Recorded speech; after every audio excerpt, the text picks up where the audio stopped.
कंस ने जिस मां के गर्भ से जन्म लिया था ना, कंस की माता पवित्र प्रतिव्रता ऋषि की धर्म पत्नी थी, पर कंस जैसे दुष्ट का जन्म क्यों हुआ? केवल अपने केशों को धुलकर चौथे दिन बाग में चली गई, वहां राक्षस खड़ा था, उस राक्षस की दृष्टि पड़ी और इसने दैत्य को देखा। उस दुष्ट की वृत्ति का प्रभाव इसके गर्भ में कंस जैसे दुष्ट का आना। महाराज, पांचाल देश, पंजाब के राजा रणजीत सिंह हुआ करते थे जिस समय इस देश पर राजाओं का शासन चलता था। राजा रणजीत सिंह जैसे पवित्र गोभक्त, एक गाय कुछ खा रही थी तो वो गाय का मुंह फंस गया, और जैसे मुंह फंसा तो वो निकालने का प्रयास किया, वो निकला नहीं। तो एक बालक खड़ा था, उसने कहा, बोले एक काम करो, इसका मुंह काट दो। वो राजा के सिपाही खड़े थे, उन सिपाहियों ने थोड़ा सा, सिपाहियों ने उसी क्षण विचार किया और तुरंत उसको बंदी बना लिया। बोले क्यों रे मूर्ख, तुझे शर्म नहीं आ रही? राजा रणजीत सिंह का राज्य है और इस राज्य में तू गाय को मारने की बात कर रहा। बंदी बनाकर ले गए। राजा रणजीत सिंह से कहा, इसने गाय को मारने की चेष्टा करी। राजा रणजीत सिंह ने कहा, इसे बांध दो और इसकी मां को बुला कर लाओ। उसकी मां को बुला कर लाए और सामने खड़ा करके राजा ने कहा, ठीक से बता देना ये बालक किसका है, नहीं तो इसी समय इसे मृत्यु के घाट उतार दो। हाथ जोड़कर कहती, महाराज क्षमा करना, बालक तो मेरा ही है, पर आज मुझे पता चल रहा है पवित्रता क्या होती है। मैंने जिस दिन अपने केशों को धुला और चतुर्थ दिवस में अपने घर की छज्जा पर चली गई और वहां से एक मांस बेचने वाला निकल रहा था, मेरी दृष्टि उस पर पड़ गई, उसका प्रभाव इसके जैसा दुष्ट मेरे गर्भ में आया है।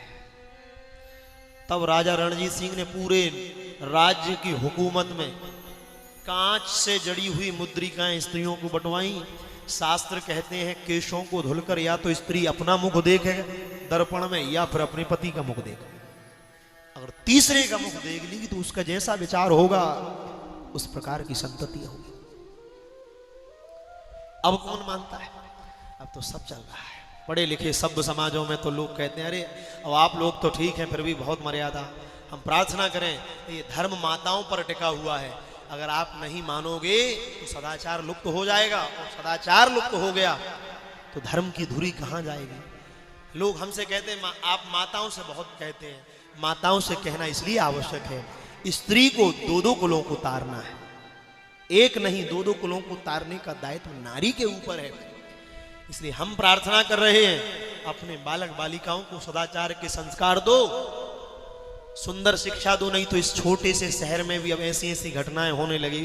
कल अखबार में पढ़ रहे थे, एक मामा ने अपने भांजे को मार दिया। बताओ, 8 वर्ष का भांजा, मामा ने उसको मार दिया इस छोटे से शहर में भी। क्यों? ये संस्कारों की शून्यता का दुष्परिणाम है। इसी आपके निकट की घटनाएं हैं कि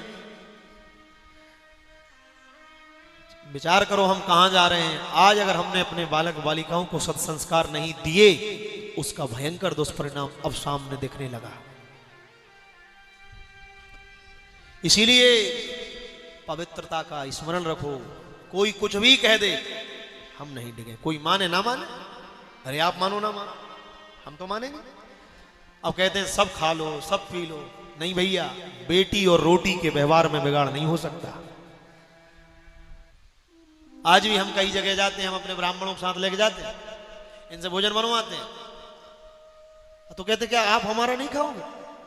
कोई छोटा कोई बड़ा नहीं है, आपका धर्म आपका है, हमारा धर्म हमारा है। ये हमारे लिए लिखा है कि ब्राह्मण को सौपाकी होना चाहिए, वो स्वयं बना के पाए, सदाचार लुप्त हो जाएगा। अब तो लोग कहते हैं क्यों नहीं, हट धर्मीता मानते। अरे नहीं, जो शास्त्र निषेध करते हैं वो कभी मत करना, और आप किसी के धर्म को खंडित भी मत करना। हम यजमानों से भी कहते हैं, आपकी सेवा भी तब हो पाएगी जब हम अपने धर्म का पालन कर पाएंगे। इसीलिए आज वो रसोई में जा रही। पहले रसोई में पवित्रता होती थी, अब तो पांव में चप्पल पहने चले जा रहे। अरे वो पढ़े लिखे लोग हैं हम लोग, तुमसे अच्छा तो हमारे गांव का अनपढ़ बहुत बढ़िया है। पढ़े लिखे लोगों से पूछो तो वो घर में जूते पहन कर जाते हैं। पूछो पहन के क्यों जाते हो, तो बोले पढ़े लिखे हैं, पढ़े लिखे हैं। अच्छा तुम पढ़े लिखे हो, इससे अच्छा तो वो अनपढ़ बढ़िया है, कम से कम बाहर तो उतारता है। तुम्हें यही बोध नहीं है, इसलिए कान खोलकर सुन लो। पवित्रता जीवन की बहुत बड़ी धुरी है, बहुत बड़ी धुरी है। आज भी पुरानी प्राचीन माताओं को इतना सभ्यता का ज्ञान है, इतनी मर्यादा मानती हैं। हम लोग छोटे थे तब हमारी दादी बचपन में कहती थी जाओ हाथ पैर धोकर आओ तब घर में प्रवेश मिलेगा। अब तो ऐसे ही घुस जाते हैं, कोई कुछ कहने वाला नहीं, जाओ चलो। तभी तो कोरोना आया था। हमारे पूर्वज कहते थे पर अन्नम पर वस्त्रम पर सैया, पर आया अन्न मत खाओ। क्यों मत खाओ? उसके रोगाणु, उसके जीवाणु, उसकी दैहिक क्रिया कैसी है। पर वस्त्रम, दूसरे का पहना वस्त्र मत पहनो। अब तो जो जिसका चाहे लपेट लेता है। पर सैया, दूसरे के बिस्तर पर लोग कहते हैं इस पर आसन क्यों बिछा रहे, अरे उस पर कौन बैठा था, हमारा अपना पवित्र आसन बिछाएंगे तब बैठेंगे उस पर वस्त्रम पर सैया।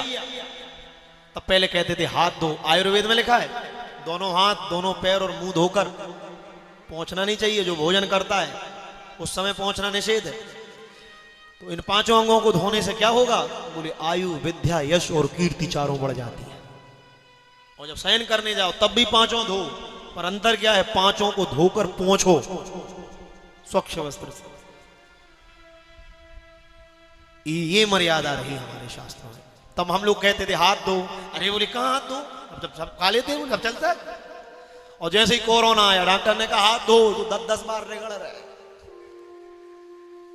क्यों भाई, विज्ञान कह रहा है, अब समझ में आ रही, ज्ञान ने भी तो यही कहा था, तब नहीं माने आप। और नहीं मानने का दुष्परिणाम आपने देख लिया।